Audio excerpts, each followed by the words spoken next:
안녕하세요 여러분, Margot입니다. Hi everyone, it's Margot. Bonjour tout le monde, c'est Margot, j'espère que vous allez bien. Parce que moi ça va. Du coup aujourd'hui on se retrouve pour un nouveau drama et aujourd'hui je vais vous parler du drama chinois cette fois-ci qui est Romance of the Little Forest, qui est un drama du coup spécial Yoko de 36 épisodes qui date de 2022. Voilà. Alors si vous me suivez un petit peu sur les réseaux sociaux et vous voyez un petit peu, ça fait un moment que je parle de ce drama là tout simplement parce que en fait il a 35 épisodes du coup. En fait, il s'est terminé assez tôt et quand il s'est terminé, je l'ai commencé, je me suis fait les 25 premiers épisodes d'un coup et en fait, j'ai eu la malchance de découvrir que le drama n'était pas traduit de 25 à 35.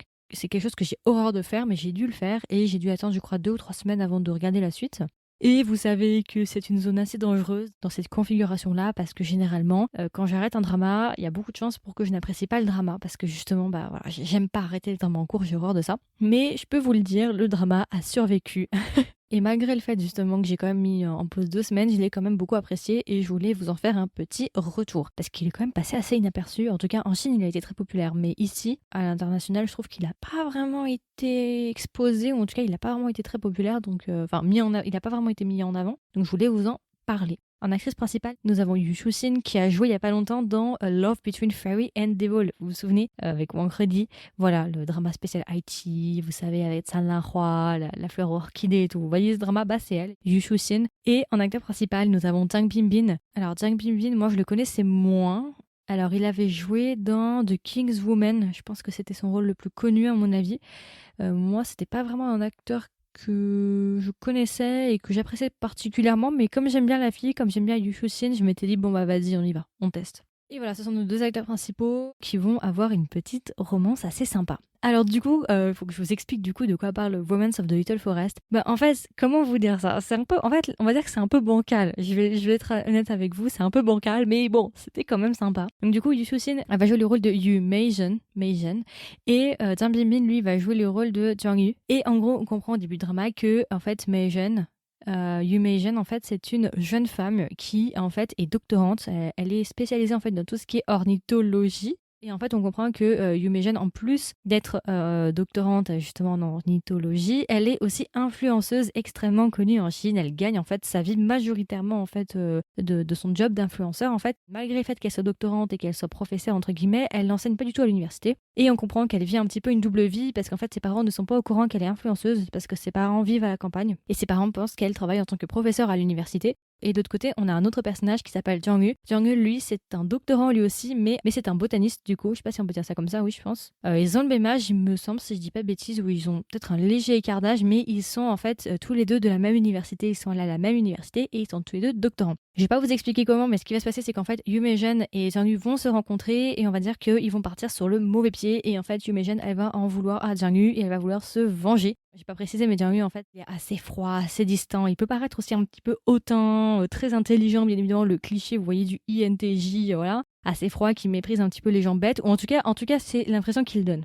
Voilà, je pose ça de côté, c'est super important. Et du coup, ce qui va se passer, c'est que Yu Mei-jeon, elle va décider en fait de se venger de Jiang Yu, ou en tout cas elle va écrire en fait un plan pour essayer de séduire Jiang Yu. C'est là où ça commence à être un petit peu bancal, mais je vais vous expliquer comme c'est, d'accord, vous ferez votre avis. Yu Mei-jeon, en fait, ce qu'elle va décider, c'est qu'elle va décider d'essayer de séduire Jiang Yu en se faisant passer pour une femme matérialiste. Donc en gros, je vous ai dit qu'elle a deux vies, elle a une double vie, une vie d'influenceuse et une vie de professeure doctorante en ornithologie. Et bah, elle va approcher Jiang Yu en lui disant en fait qu'elle est influenceuse et justement, elle va lui montrer uniquement cette casquette-là de sa vie et elle va en fait jouer tout le temps, elle va faire la comédie en se faisant passer pour quelqu'un d'extrêmement superficiel, vraiment tout le temps aussi à faire du aegyo, cute et tout. Et elle va essayer de lui faire croire en fait qu'elle est amoureuse de lui, justement pour essayer de le séduire. Et en fait, son plan ultime, c'est que Jiang Yu tombe amoureux d'elle, tombe amoureux de quelqu'un de bête, entre guillemets. Parce que j'ai dit matérialiste, mais elle se fait passer un petit peu aussi pour quelqu'un de pas très intelligent, exprès. Et justement, son but, en fait, c'est qu'il tombe amoureux d'elle et que justement, il se rende compte que bah, lui, qui est si grand, si intelligent, est tombé amoureux de quelqu'un de bête, entre guillemets. Hein, c'est tout entre guillemets. Hein. Et en fait, son plan, du coup, c'est qu'une fois que justement, elle a réussi à séduire Jiang Yu, c'est de lui dire en fait que bah, elle est doctorante et qu'en fait, elle est aussi intelligente que lui pour justement pour se venger de lui. Voilà, donc je trouve ça un petit peu bancal, en toute honnêteté, c'est un peu bancal, genre essayer de le séduire en lui faisant croire que t'es quelqu'un de moins intelligent que lui pour qu'il se sente honteux et en fait après lui dire que t'as un job en fait qui est le même que le sien. Enfin bon, c'est un peu bancal, hein. On va se dire que cette excuse-là est un petit peu bancale, mais bon. On va laisser ça de côté parce que on va dire que quand tu regardes ce genre de drama, c'est pas vraiment pour la logique que tu le regardes, mais c'est plus pour la romance. Et en règle générale, même si la raison pour laquelle Yu Jin elle a approché Jang-yu et elle va approcher Jang-yu, elle est bancale, même si c'est bancal, leur romance fonctionne quand même assez bien et il y a vraiment des scènes hilarantes et j'ai beaucoup aimé leur dynamique. Alors du coup, rapidement, je vais vous donner mes points positifs et points négatifs. Point positif, le drama est très drôle. Franchement, je me suis tapé des barres, surtout avec les personnages en fait de Yume Jin, parce que Yume Jin, comme je vous l'ai dit, elle doit agir un petit peu tout le temps en aiguillot, un peu en simplet, un petit peu en superficiel aussi. Elle me fait trop rire vraiment. En fait, c'est drôle parce qu'en fait, vous allez la voir agir, ok, elle va dire certaines choses et vous allez avoir ce qu'elle pense derrière. Et en fait, c'est tout le temps en fait c'est l'opposé complet, c'est-à-dire qu'elle va lui dire ouais je t'aime trop machin machin et l'autre côté elle va lui dire j'ai envie de l'étrangler, vous voyez. Et j'ai beaucoup aimé. Alors c'est vrai qu'au début son personnage un peu bébête et tout qu'elle jouait, j'étais un petit peu agacée, je me suis dit est-ce que vraiment je vais continuer, et j'ai poussé un petit peu peut-être les 4-5 premiers épisodes, j'ai poussé et après je me suis fait en fait à son personnage et tout, et j'ai beaucoup aimé sa petite comédie qu'elle jouait tout le temps du drama, à faire semblant d'être d'être quelqu'un un peu de simplet entre guillemets, enfin pas simplet mais d'être un peu quelqu'un de matérialiste, de superficiel et tout. Enfin j'ai beaucoup aimé. Elle m'a fait beaucoup rire, il y a vraiment des scènes hilarantes. Je me suis beaucoup amusée et aussi je dois avouer que la dynamique est assez intéressante dans le couple. Et franchement, ce couple fonctionne extrêmement bien. Je trouve qu'il y a un truc, même si je ne suis pas fan personnellement de Jang Bin, c'est pas du tout un acteur, c'est pas ma cam, c'est pas le premier acteur vers lequel j'irais instinctivement. Mais j'avoue que c'est ce drama qui me l'a fait apprécier cet acteur. Vraiment, avant, j'avais pas d'avis en fait sur lui spécial, mais là, j'ai un avis un peu plus positif maintenant parce que j'ai vraiment aimé sa romance en sachant que au début du drama, c'est Yume Jin qui va courir après Jang-yu, mais on va dire que malgré le fait qu'au début, effectivement, c'est Yume Jin qui court après, entre guillemets, qui prend les initiatives pour Jang-yu, on va dire que par la suite, les rôles aussi vont un petit peu s'inverser. C'est pas tout le temps elle qui fait les efforts. Mais même, en fait, je trouve aussi que c'est assez intéressant que ce soit la fille qui prenne les initiatives et qui court après le gars, entre guillemets. Et le gars qui. En plus, ce qui est drôle, c'est que Jang Bingbing, du coup, Jang-yu, il joue un rôle vraiment trop drôle, genre du gars réservé. Mais en fait, il est tout le temps choqué. L'homme est tout le temps choqué de ce qui se passe, de ce qu'elle fait quand elle l'approche, quand elle prend son bras. Ou genre, il est hilarant, il est tout le temps déconcerté, c'est trop drôle. Vraiment, il joue tout le temps les hard to get, en tout cas au début. C'est hilarant, vraiment, mais il est tout le temps outré.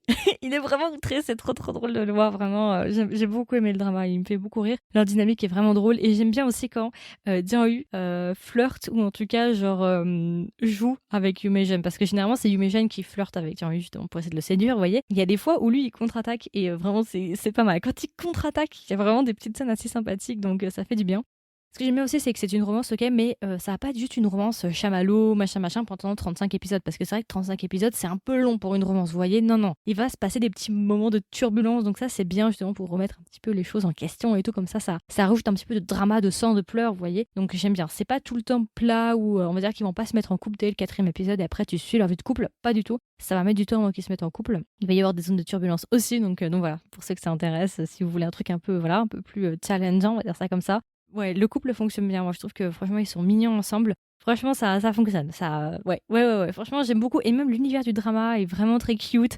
Ça parle de nature, du coup, de plantes et d'oiseaux. Et j'ai beaucoup aimé les décors, les environnements et tout. Enfin, franchement, j'aime bien. J'aime bien l'univers. C'est grave cute. Ouais, j'adore. Enfin, c'est pas cute dans le sens cute, mais je sais pas, je trouve c'est agréable en fait. C'est chaud, c'est warm, c'est cosy. J'aime bien. J'aime beaucoup l'univers en règle générale. C'est un univers dans lequel t'aimerais bien vivre en fait.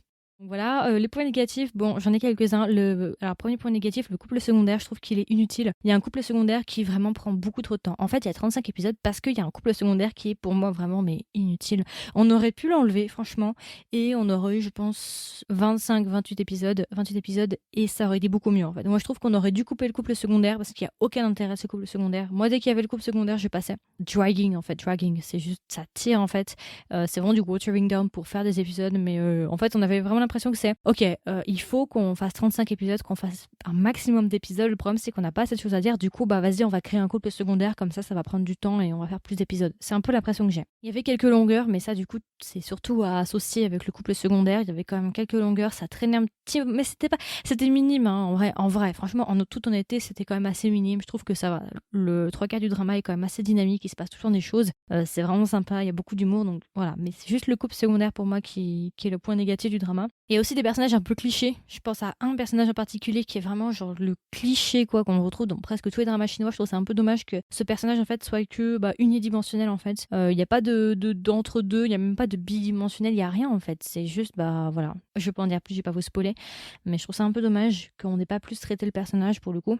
Et comme j'ai dit, le point négatif, c'est vrai que les motifs de Yumeijin d'approcher justement dans je trouve que c'est un peu bancal. Voilà, bon, après voilà, hein, on n'est pas là pour la logique, bien évidemment, quand on regarde une romance, mais c'est vrai que bon, c'est quand même un peu bancal ces histoires. Hein. Bon, bref, voilà. Et du coup, si je devais recommander le drama à un ami ou une amie, qu'est-ce que je lui dirais? Et est-ce que même je recommanderais le drama? Alors oui, je le recommande. Clairement, je recommande le drama. C'est un bon drama chinois. Enfin, je trouve que c'est une bonne romance chinoise. En tout cas, c'est une romance que j'ai regardée jusqu'au bout et qui m'a pas ennuyée, qui était vraiment sympa. Le couple fonctionne. Le personnage principal féminin est vraiment hilarant. J'aime beaucoup. C'est pas le genre de personnage que vous avez l'habitude de voir. Pareil pour le gars quand même, ça change un petit peu. C'est pas les rôles qu'on a l'habitude d'avoir, donc ça fait du bien, ça change un petit peu. Vraiment, je l'ai beaucoup aimé. Le couple fonctionne, je trouve qu'il y a une très bonne dynamique entre les deux. Il y a un truc, il y a un petit truc quand même. Et franchement, j'ai bien aimé le côté justement que ce soit la fille qui entreprend. Et voilà, voilà. J'ai pas grand chose à dire, l'univers est mignon. L'univers est sympa, donc voilà. Comme je l'ai dit, c'est une romance où ça met du temps quand même, ils se mettent pas en couple tout de suite, il se passe des choses, ça prend du temps, c'est progressif. Donc pour ceux que ça intéresse, je pense que ça peut vous plaire si vous voulez un truc un peu plus lent, enfin pas lent, mais pas tout donner sur un plateau, je pense que ça va vous plaire. Donc voilà, et du coup si je devais donner une note à Romance of the Little Forest, combien est-ce que je lui mettrais? Je lui mettrais 16 sur 20. Vraiment, j'ai beaucoup aimé le drama. Il a survécu aux 2 semaines de pause, ce qui est quand même assez rare, hein. Il y a très peu de dramas quand même qui arrivent à survivre la période de pause, en tout cas pour moi. Très souvent c'est un big non, c'est un gros non très souvent quand j'attends trop longtemps, mais celui-là quand même a survécu. Et en plus, je sais que quand j'avais fait ma pause, ce drama me manquait un peu comme Mr. Bad en fait. J'étais vraiment en mode ah tiens, j'aimerais bien le revoir quand même, ça serait bien, j'aimerais bien qu'il traduise tous les jours, même parfois 2 fois par jour, j'allais vérifier si la traduction avait été mise pour vous dire à quel point quand même je voulais regarder le drama. Donc voilà, c'est un drama que je vous recommande, n'hésitez pas à aller le voir si vous l'avez pas encore vu, je pense que ça peut vous plaire. Les musiques aussi sont mignonnes, j'aime bien, les musiques sont sympas aussi pour ceux que ça intéresse. Et voilà, écoutez, je pense que c'est à peu près tout, c'était ma version courte, ma version de présentation sur Romance of the Little Forest. J'espère que ça vous a plu, j'espère que ça vous a intéressé. Comme d'habitude, n'hésitez pas à me donner vos retours. Est-ce que vous l'avez vu du coup? Est-ce que vous le connaissiez ce drama? Ce qui est un petit peu sous-coté quand même à l'international. J'en ai pas vraiment entendu parler. Et si vous l'avez vu du coup, qu'est-ce que vous en avez pensé? Est-ce que vous l'avez aimé? Est-ce que vous l'avez pas aimé? Et si vous l'avez pas vu, est-ce qu'il vous intéresse? Je serais curieuse de savoir si ça vous intéresse. N'hésitez pas à me dire tout ça en commentaire. Et puis voilà, écoutez, je vous souhaite une agréable journée ou une agréable soirée. Et je vous dis à la prochaine. Bye!